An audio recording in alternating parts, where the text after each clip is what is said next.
శ్రీమాత్రే నమః. అమ్మతో ప్రయాణానికి స్వాగతం. అందరికీ కూడా అమ్మవారి యొక్క ఆశీస్సులు ఉండాలని మనస్ఫూర్తిగా ఆ తల్లిని వేడుకుంటూ, ఈరోజు సోమవారం, అలాగే దేవీ నవరాత్రులలో 2వ రోజు. మరి ఈ కథను వినడం వలన స్వామి అమ్మవార్ల యొక్క సంపూర్ణమైనటువంటి అనుగ్రహం మనపై ఉంటుంది. కాబట్టి భక్తి శ్రద్ధలతో ఈ కథను వినండి.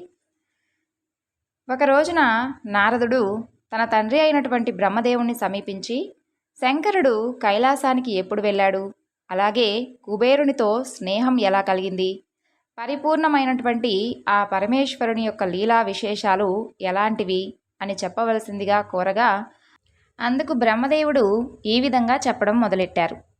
కాంపిల్య నగరంలో సోమయాజి కులోద్భవుడైనటువంటి యజ్ఞదత్తుడు అనేటటువంటి దీక్షుడు ఒక ఆయన ఉండేవాడు. ఆయన స్వయంగా యజ్ఞదీక్షను స్వీకరించినటువంటి సోమయాజి. అంతేకాదు, శ్రౌత కలాప యందు వేదచోదితమైనటువంటి యజ్ఞములను చేయించుట యందు బహు ప్రజ్ఞావంతుడు, వేదాంగ పారంగతుడు, రాజమాన్యుడు, వదాన్యుడు, కీర్తిభాజనుడు, నిత్యాగ్నిహోత్రి సుందరుడు. ఆ యొక్క యజ్ఞదత్తునికి గుణనిధి అనేటటువంటి కుమారుడు ఉండేవాడు.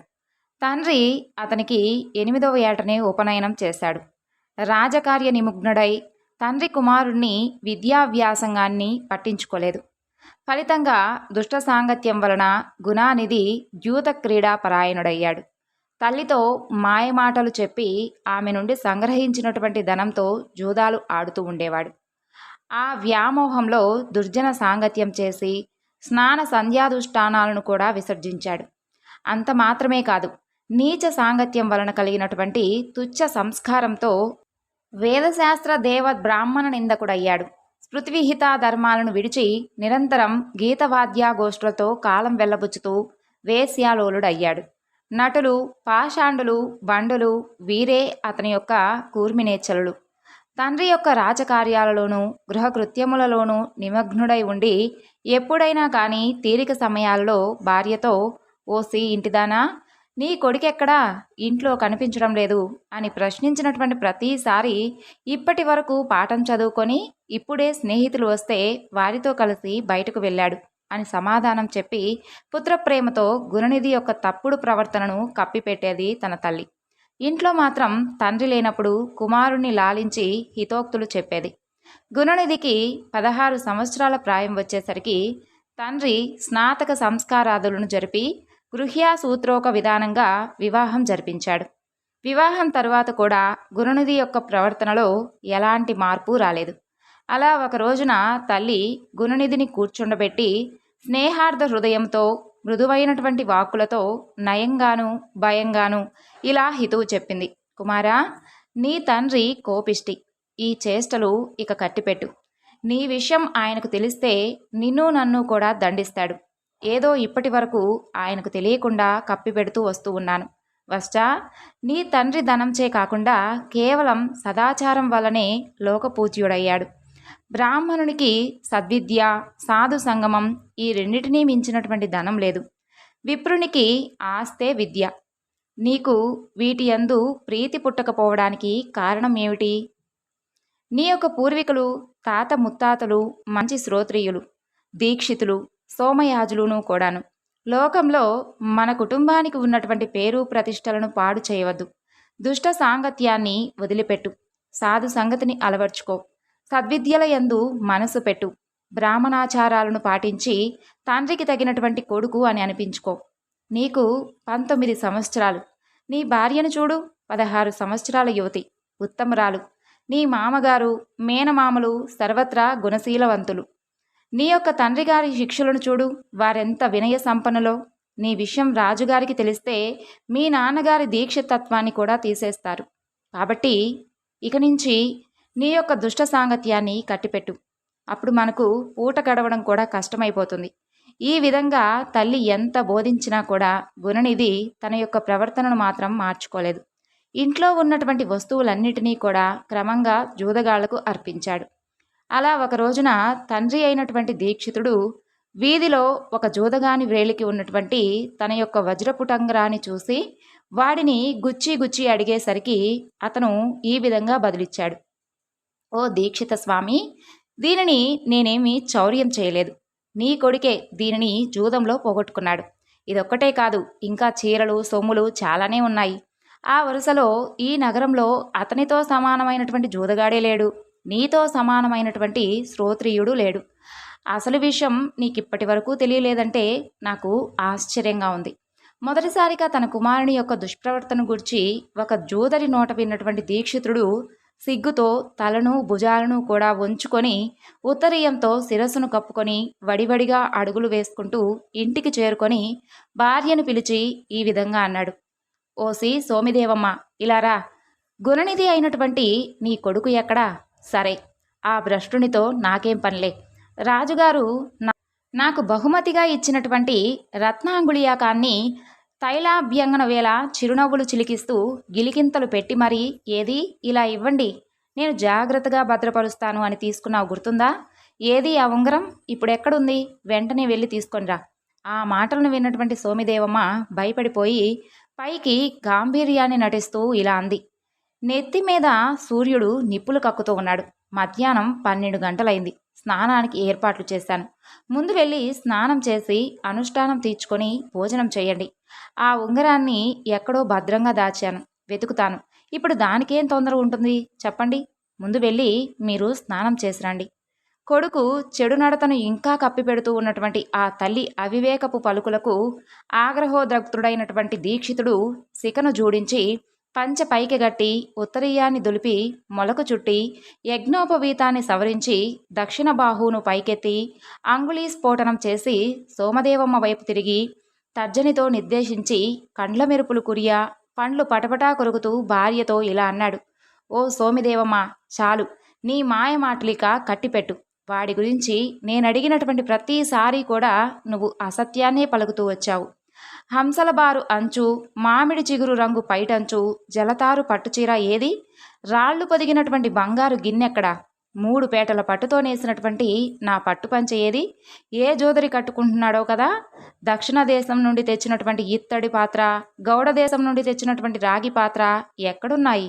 జీవకళలు ఉట్టిపడేటటువంటి దంతపు బొమ్మ ఏ వేశ్యా మందిరంలో ఉంది? సరే, అవన్నీ పక్కన పెట్టు. వివాహ సమయంలో నీ వేలికి అలంకరించినటువంటి రత్నాంగుళీయకం తెచ్చి చూపించు. కులస్త్రీవైనటువంటి నీపై కోపించడం తగదు. వెళ్ళి నీళ్లు తీసుకొనిరా. వాడికి నువ్వులు నీళ్లు ఇప్పుడే వదిలేస్తున్నాను. ఇక వాడు నా కొడుకు కాదు. నువ్వు నా సహధర్మచారిణివి కూడా కాదు. పునర్వివాహం చేసుకున్నాకనే నా భోజనం. ఈ విధంగా పలికి స్నాన సంధ్యానుష్ఠానాలను నెరవేర్చి ఆ రోజునే మరొక స్తోత్రియుని కుమార్తెను వివాహమాడి వైదిక ధర్మానుష్ఠాన తత్పరుడయ్యాడు యజ్ఞదత్తుడు. ఇక తీవ్రమైనటువంటి ఆగ్రహంతో అలా శపథం చేసినటువంటి తండ్రిని చూసి భయపడిపోయినటువంటి దీక్షిత పుత్రుడు ఇల్లు విడిచి ఉత్తర దిక్కుగా బయలుదేరాడు. ఉత్తరీయంతో శిరస్సు కప్పుకొని నడక సాగిస్తూ తనలో తాను ఇలా మదన పడుతూ ఉన్నాడు. ఆహా, ఏమాశ్చర్యం! దీక్షిత వంశంలో పుట్టినటువంటి నాకు ఇలాంటి వ్యసనాలు ఎలా అంటుకున్నాయి? నా వద్ద ధనం లేదు. పోనీ విద్యాగంధం ఉందా అంటే అది ముందే లేదు. దేశాంతరం ముందున్నటువంటి వాడికి విద్య ఉత్తమమైనటువంటి స్నేహితుడు కదా. ధనహీనునికి సుఖాలు ఆమడ దూరంలో ఉంటాయి. గమ్యం లేనటువంటి ఈ నడక ఎంతవరకు పోగలను? ఇలా మనసులో కుములుతూ కొన్ని రోజులు నడక సాగించాడు. అలా ఒక రోజున తన యొక్క దుస్థితికి చింతిస్తూ నడక సాగిస్తూ ఉండగా ఇంతలో సూర్యాస్తమయం కావచ్చింది. దూరంగా శివాలయ గోపురం కనిపించింది.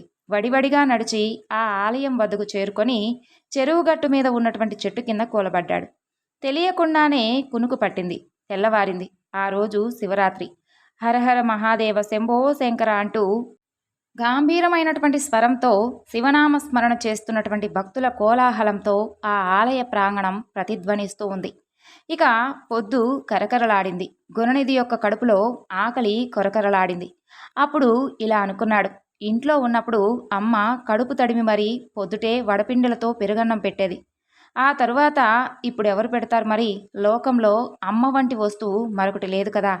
ఇలా అమ్మ చేసినటువంటి ఉపచారాలను స్మరించుకుంటూ తన వంటి సోమరిపోతులు లోకంలో సుఖంగా బ్రతకకుండా ఆకలిని సృష్టించినటువంటి ఆ బ్రహ్మ అపచారాన్ని నిందిస్తూ శుద్బాధ నివరోపాయాలను కళ్ళు మూసుకొని తదేక ధ్యానంతో చింతిస్తూ ఉండగా నానా రకాల రుచి పదార్థపు వాసనలు గుణనిధి యొక్క నాసాపుటలకు చేరాయి. కళ్ళు తెరిచి చూసేసరికి ఒక పరమ మహేశ్వరాచార సంపన్నుడు స్వజనంతోనూ పరిచారకులతోనూ కలిసి అనేక మధుర భక్ష్యాలను శివ నైవేద్యం నిమిత్తం తీసుకొని వెళుతూ కనిపించాడు. ఇక నివేదనానంతరం శివభక్తులు నిద్రించగానే ఆ వంటకాలను పరిగ్రహించవచ్చు కదా అని ఆశించి శివాలయ గర్భగుడి ద్వారం దగ్గర భక్తునిలా శివనామస్మరణ చేస్తూ పూజ అయ్యే వరకు చూస్తూ కూర్చున్నాడు. వివిధ నృత్య గీతాలతో పరమేశ్వరుణ్ణి ఆరాధించి మహానివేదనానంతరం భక్తులు అలసిపోయి నిద్రించారు. ఇదే అదునుగా గుణనిధి గర్భగుడిలోకి ప్రవేశించి మందప్రభతో వెలుగుతూ ఉన్నటువంటి దీపకాంతుల మధ్య భక్ష్యాలను గుర్తించలేక ఉత్తరీయాన్ని చించి అంచును ఒత్తిగా వేసి దీప ప్రకాశాన్ని పెంచి భక్ష్యాలను ఏరి కొంత తిని కొంత మూట కట్టుకొని త్వరగా బయటకు వెళుతూ ఉండగా చీకట్లో కాలు తగలగా నిద్రిస్తూ ఉన్నటువంటి వ్యక్తి లేచి దొంగ దొంగ అంటూ పెద్దగా అరిచాడు. ఆ అరుపుకు అందరూ లేచి అతన్ని పట్టుకొని గట్టిగా మొత్తారు. ఆ దెబ్బలకు తాళలేక ప్రాణాలను విడిచాడు దీక్షితపుత్రుడైనటువంటి గుణనిధి. అతన్ని యమలోకానికి తీసుకొని వెళ్ళేటటువంటి నిమిత్తం పాశముద్గురపానులైనటువంటి యమభటులు వచ్చారు. ఆ తరువాత అంతలో చిరుగంటలు మాలలు చేతిలో త్రిశూలాంగాల శివగణాలు అక్కడ సాక్షాత్కరించాయి. వర్ణాశ్రమాచార ధర్మాలను తప్పి సంచరించినటువంటి పుణ్యపాప వివక్ష లేనటువంటి ఈ మూర్ఖుడు యమదండనకు అర్హుడు అంటూ యమభటులు వాదించారు. దానికి ప్రత్యుత్తరంగా శివదూతలు ఇలా బదులిచ్చారు. ఓ యమకింకరులారా, సూక్ష్మమైనటువంటి శివధర్మాలను వివరిస్తాం వినండి. ఇతను శివరాత్రి నాడు ఉపవాసం ఉండి జాగరణ చేశాడు. శివనామస్మరణ చేస్తూ శివపూజను కల్లారా చూశాడు. దీపాన్ని వెలిగించాడు. శివప్రసాదాన్ని తిన్నాడు. ఈ కృత్యాలను ఆచరించిన వాడు ఎవ్వరైనా సరే శివ సాలోక్యాన్ని తప్పక పొందగలడు. ఇతను కొంతకాలం శివలోకంలో ఉండి ఆపై పుణ్యఫలం చే కళింగరాజుగా జన్మించబోతున్నాడు. ఈ విషయాన్ని మీ యొక్క ఏలికకు వివరించండి. ఆ మాటలకు బదులాడలేక యమదూతలు వెళ్ళిపోయి యమునకు విన్నవించగా యముడు ఇలా అన్నాడు. భటులారా, మీరు శివభక్తుల జోలికి వెళ్ళకండి. విభూదితో త్రిపుండ్రాలను ధరించిన వారిని, శరీరం అంతా కూడా భస్మం పూసుకున్న వారిని, రుద్రాక్ష జటాదారులను, శివవేషధారులను మీరు యమలోకానికి తీసుకొని రాకండి. ఆ విధంగా శివలోక ప్రాప్తిని పొందాడు గుణనిధి. అక్కడ శివగణాలతో కలిసి శివపార్వతులను చక్కగా సేవించి కొంతకాలం తర్వాత అరిందముడనేటటువంటి పేరు కలిగిన కళింగరాజుకు కుమారుడై జన్మించాడు. అతని పేరు దముడు. పూర్వజన్మ సంస్కారం చేత బాల్యం నుండే శివభక్తి అలవడింది. అతను రాజ్యాధికారాన్ని పొందగానే రాజ్యం అంతటా శివధర్మాలను ప్రచారం చేసి అనేక నూతన శివాలయాలను నిర్మించాడు. వాటిలో నిత్య ధూపదీప నైవేద్యాలకు తగినటువంటి ఏర్పాట్లు కూడా చేశాడు. బ్రతికి ఉన్నంత వరకు శివభక్తి తత్పరుడై పూర్ణ జీవితాన్ని అనుభవించినటువంటి దముడు మరణానంతరం రత్నదీప కాంతులకు నిలయమైనటువంటి అలకా నగరానికి ప్రభువై కుబేరనామంతో దిక్పాలకుడయ్యాడు. శౌనకాది మునులకు సూతుడు గుణనిధి గురించి ఈ విధంగా వివరించాడు. మునులారా, కుబేరునికి శివునితో మైత్రి ఏ విధంగా కలిగిందో ఆ వృత్తాంతాన్ని కూడా చెబుతాను వినండి. పూర్వం పద్మకల్పంలో బ్రహ్మమానస పుత్రుడైనటువంటి పులస్త్యునకు విశ్రవసుడు అనేటటువంటి కుమారుడు కలిగాడు. అతనికి వైశ్రవణుడు అంటే కుబేరుడు అని పేరు పెట్టారు. అతను తన యొక్క తపస్సుచే పరమేశ్వరుణ్ణి మెప్పించి విశ్వకర్మ నిర్మితమైనటువంటి అలకాపురికి రాజై దానిని పాలించాడు. పాద్మకల్పం గతించి మేఘవాహన కల్పం రాగా యజ్ఞదత్తుని కుమారుడైనటువంటి గుణనిధి కుబేరుడై అలకాధిపతి అయ్యాడు. పూర్వజన్మ సంస్కారంచే శివభక్తి ప్రభావాన్ని ఎరిగినటువంటి కుబేరుడు కాశీ నగరాన్ని చేరుకొని అచంచలమైనటువంటి భక్తితో శివుని గురించి తపస్సు చేశాడు. అతని యొక్క తపశ్చర్యకు ప్రీతుడైనటువంటి విశ్వేశ్వరుడు విశాలాక్షితో కూడి సాక్షాత్కరించాడు. తపోధరుడైనటువంటి కుబేరుడు ఆ ఆది దంపతులను చూసి ఆ తేజస్సును చూడలేక వెంటనే కన్నులు మూసుకొని ఇలా ప్రార్థించాడు.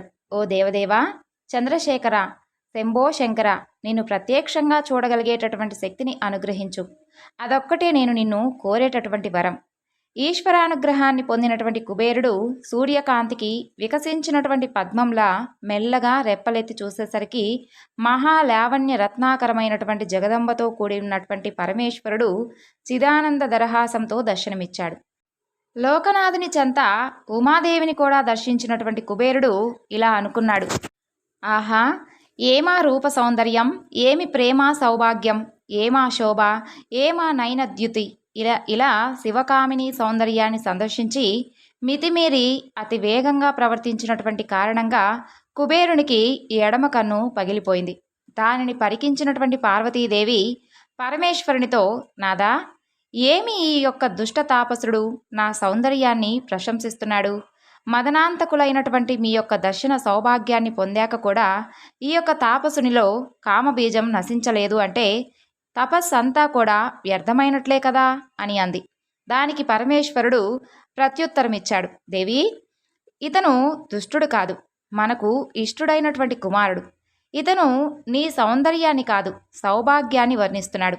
నా అర్ధాంగివైనటువంటి నీవు నీ యొక్క తపస్సంపదను మనసులో మననం చేసుకొని మైమరిచిపోతూ ఉన్నాడు.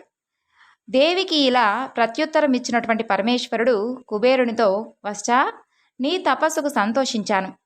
నువ్వు నవవిధులకు నాదుడవవుతావు. గుహ్యాకులకు, యక్షులకు, కిన్నెరలకు, పుణ్యాత్ములకు ప్రభువుగా ఉంటావు. ఈ పైన నీవు నాకు నిత్య సన్నిహితుడవు. నేను నీకు సన్నిహితంగా అలకా నగరానికి సమీపంగా ఉంటాను. లోకపావని అయినటువంటి ఆమె నీ తల్లి, ఆమె పాదాలకు నమస్కరించు అని దయతో ఆజ్ఞాపించగానే కుబేరుడు ఆమె పాదాలపై పడ్డాడు. సుప్రసన్నమైనటువంటి మనస్కురాలైనటువంటి ఆ తల్లి కుబేరునితో, వశ్చా, నిరంతరం నీకు మా యందు భక్తి వర్ధిల్లునుగాక. ఈ పైన ఎర్రని ఒకే ఒక్క నేత్రం కలవాడు అవుతూగాక. నా యందు ఈర్ష్యను పొందేవు కాబట్టి కుబేరా, నీవు కుబేరా అనేటటువంటి నామంతో ప్రసిద్ధుడువవుగాక అని పలికింది. అలా కుబేరునికి వరాలిచ్చి అలకానగర సమీపంలో ఆది దంపతులు కైలాసాన్ని నివాసంగా చేసుకొని సుఖంగా ఉంటున్నారు. బ్రహ్మ తన కుమారుడైనటువంటి నారదునికి చెప్పినటువంటి విషయాన్ని సూత మహర్షి మునులందరికీ కూడా వివరించాడు. పరమ తపోధనులారా, పరమేశ్వరుడు తన యొక్క పూర్ణాంశ అయినటువంటి రుద్రావతారంలో అనేక కోట్ల రుద్రగణాలతో కూడి కుబేరుని యొక్క అలకానగర సమీపాన కైలాసంలో కొలువు తీరినటువంటి వృత్తాంతాన్ని చెప్తున్నాను వినండి. ఉమాసహితుడై పరమేశ్వరుడు తన యొక్క నిజస్థానానికి వెళ్ళి కుబేరునికి ఇచ్చినటువంటి ప్రతిజ్ఞాపాలన గురించి ఇలా ఆలోచించాడు. నా హృదయం నుండి పుట్టినటువంటి రుద్రుడు నిర్గుణ పరబ్రహ్మ, హరిబ్రహ్మాది సేవితుడు, నిరంజనుడు, మదభిన్నుడు, నా యొక్క పూర్ణాంశ కలవాడు. నేను ఆ రూపంతో నా యొక్క అనుచర గణాలతో కైలాసంలో విహరిస్తాను. అది నా యొక్క తపోభూమి అని సంకల్పించగానే రుద్రుడు ఉత్సాహంతో ముందుకు వచ్చి ఉత్సాహకారకము, సకల దేవతాహ్వాన స్ఫోరకము, గంభీర ధ్వనిపూరకము అయినటువంటి డక్కను నినదించాడు. ఆ యొక్క నాదాన్ని విన్నటువంటి బ్రహ్మ విష్ణువులు, మునులు, ఆగమాలు, వేదాలు, సిద్ధులు, దేవతలు, రాక్షసులు, ప్రమదులు సర్వులు అక్కడకు చేరుకున్నారు. ముల్లారా, అక్కడకు చేరిన వారి యొక్క సంఖ్యను చెబుతున్నాను వినండి. ముందుగా గణపతులు, వీరందరూ కూడా మహాత్ములు, సర్వలోక నమస్కృతులు. శంఖకర్ణుడు అన్నటువంటి గణనాథుడు కోటి గణాలతోనూ, కేకరాక్షుడు 10, వికృతుడు 8, విశాఖుడు 64, పారియాత్రకుడు 9, సర్వాంతకుడు 6, శ్రీమాన్ దుందుబుడు 8, గణశ్రేష్ఠుడైనటువంటి జాలంకుడు 12, సమదుడు 7, వికృతానుడు 7, కపాలి 5, సంధారకుడు 6, కండకుడు 1,000,000, కుండకుడు 1,000,000, విష్టంబుడు 8, చంద్రతాపసుడు 8, మహాకేశుడు 1000, కుండివాహుడు, పర్వతకుడు, కాలుడు, కాలకుడు వీరందరూ కూడా ఒక్కొక్కరు 12, మహాకాలుడు, అగ్నికుడు, సన్నాహుడు, కుముదుడు ఒక్కొక్కరు 100, అభిముఖుడు, ఆదిత్యమూర్ధుడు, ధనవాహనుడు ఒక్కొక్కటిగా, ఆమోగుడు, కోకీలుడు, సుమరంతకుడు ఒక్కొక్కటిగా, కాకపాదుడు, సంతానకుడు ఒక్కొక్కరుగా 60 మంది, మహాబలుడు, మదపింగుడు, పింగళుడు ఒక్కొక్కరు 9 కోట్ల గణాలతో వచ్చి చేరారు. నీలుడు 90 మందిగా, పూర్ణభద్రుడు కూడా 90 మందిగా, చతుర్భక్తుడు 7 మందిగా, కాష్టగూఢుడు, శుకేశుడు, వృషభుడు, చైత్రుడు, నకలీషుడు, లోకాంతకుడు, దీపాత్మ, దైత్యంకురుడు, భృంగిదేవుడు, రిటి, అశని, బానుకుడు ఇలా 100 కోట్ల మంది గణాలు అక్కడ చేరుకున్నారు. కుబేరుడు పరమేశ్వరుణ్ణి, గణనాదాలను తక్కిన వారిని ఆదరంతో పూజించాడు. శంభుడు కుబేరుణ్ణి ఆలింగనం చేసుకొని ప్రీతమానసుడై మూర్ధగ్రానం చేసి అలకానగర సమీపంలో ఉండి విశ్వకర్మను పిలిచి అనుచర గణాలందరికీ కూడా తగినటువంటి నివాసాలను కైలాస పర్వత ప్రాంతాలయందు నిర్మించమని ఆజ్ఞాపించాడు. శివుని యొక్క ఆజ్ఞను శీఘ్రమే నిర్వర్తించాడు విశ్వకర్మ. ఒక సుముహూర్తంలో లోకసనాథుడైనటువంటి విశ్వనాథుడు కైలాసంలో ప్రవేశించి సువర్ణ సింహాసనంపై ఆసీనుడయ్యాడు. ఆ తర్వాత తక్కిన దేవతాగణం విశ్వనాథుని స్తుతించి అభిషేకించారు. ఆయన వారందరినీ ప్రీతితో ప్రాప్తకామములగుదురుగాక అని దీవించి నిజస్థానాలకు తరలిపోమని అనుమతిని ఇచ్చి యోగనిష్ఠుడై ధ్యాన తత్పరుడై ఆత్మరతుడై ఒంటరిగానే కైలాస పర్వతం మీద ఉండి అనేక లీలలను ప్రకటించాడు. ఆ తరువాత దక్షపుత్రి అయినటువంటి సతీదేవిని వివాహమాడి లోకాచారపరాయణుడై క్రీడించాడు అని సూత మహర్షి శౌనకాది మునులందరికీ కూడా వివరించాడు. ఇంతటితో ఈ వివరణను ముగిస్తున్నాను. సర్వం శ్రీ లలితార్పణమస్తు. స్వస్తి.